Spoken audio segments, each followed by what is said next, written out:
Hello, in this video we are going to examine the traditional practices and the current practices in our teaching and all those practices that we have in our schools. So we are going to look at the current education system and how we teach in the classroom, how we deliver content. We are also going to cover on teaching facts with little or no skills. Look at the teacher-centered methods that dominate most of our classrooms, right from primary level, secondary to universities. We are also going to examine students are always reproducing knowledge, and then we shall dwell on the features like our curriculum, which is so fragmented, our system, which is examination oriented, and emphasis on deficit model of the student, and we shall examine our system, which emphasizes on low order thinking skills. The traditional view of the learning process. Research has proved that institutional education in Uganda is bent on providing just facts to the students. It then tests them to find out how many facts they can reproduce. The education system places too much emphasis on the examinations, and less emphasis is placed on development of skills. It is one reason why government has come up with the new programs like Skilling Uganda. But even before it achieves anything, the teachers' attitude and teachers' practices have to change to see that we provide better skills to the students. So in the traditional view, the traditional learning process, we find classrooms and teachers having the following characteristics.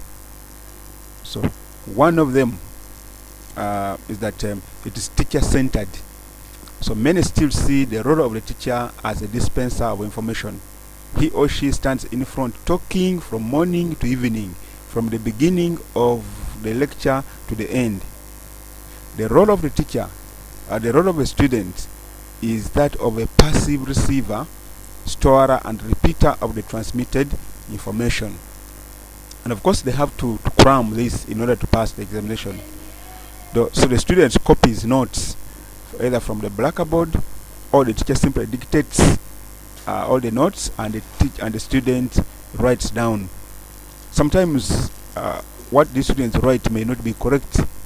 They even write things which are not correct spellings. If the teacher pronounces words wrongly, they simply write. So those are the facts that we find in our classrooms. A teacher like that one, of course, he is maybe dictating notes, maybe asking questions, but the teacher is the dispenser of everything, is the provider of all the information. So this system is what we call a teacher-centered method, and it's the common one in most of our classrooms. Another feature is that, of course, congestion in the classroom.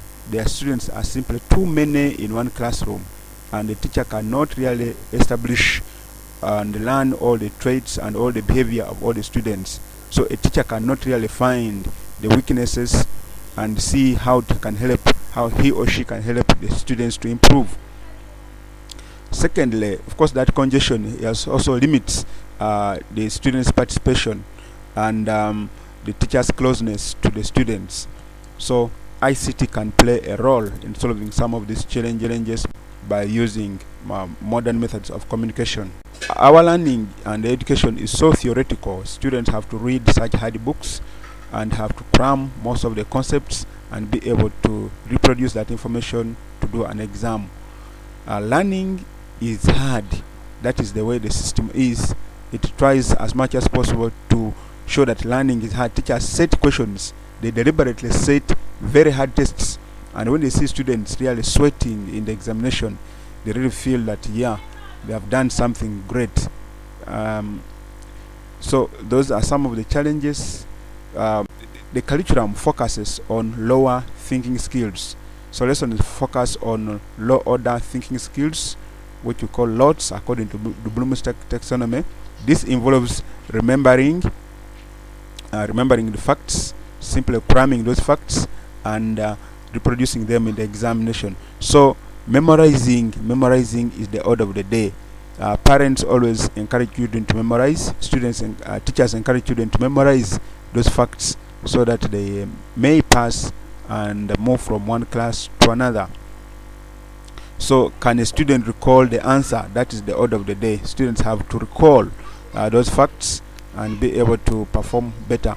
Another feature of our education system that it is examination oriented. Students have to read, write summaries, cram all those facts, and then they should be able to sit the examination. And then schools are also ranked according to which one performs much better. In the examination, students, because they need to bring out higher marks, they always cheat. There's that element of cheating in order to come up with better marks.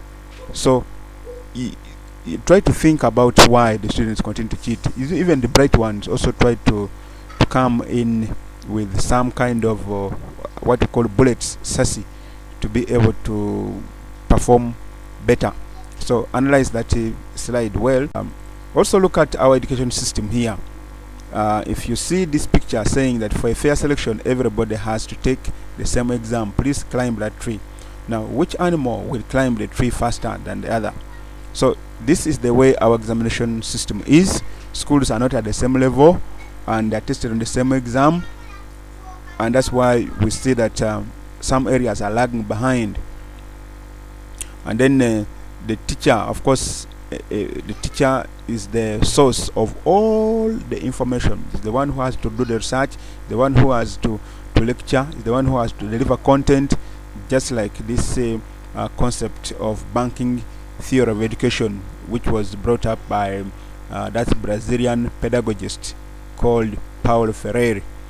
So we also find that students still have to sit in a passive way waiting for the teacher's content, as it is the common thing in the classroom. So the textbook or the teacher's notes is the only source of information. There are some books in the libraries, but those are not even some students don't read. There may not be enough. The students sit in the class, listen to the teacher, and so schools have so many challenges right from their home environment.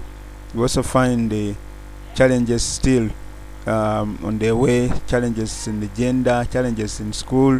There are simply too many.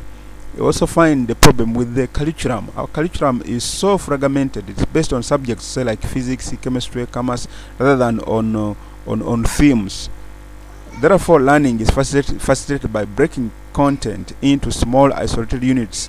So the education system is often geared more to categorizing, analyzing patches of knowledge than to sewing them together. Another feature is the ICT is occasionally used.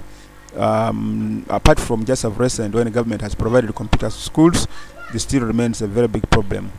And the learning is based on the deficit model of our education system. So the system tries to identify deficiencies and weaknesses of the student. Based on these deficiencies, students are tracked, categorized, remediated, or failed. Challenges. Look at those challenges. Think critically about those challenges and see. So our exercise here include suggest ways of improving the education system, show how your school is responding to the challenges in education, suggest the possible solution to these challenges. We shall find the solution in topic 2 by looking at ICT and you.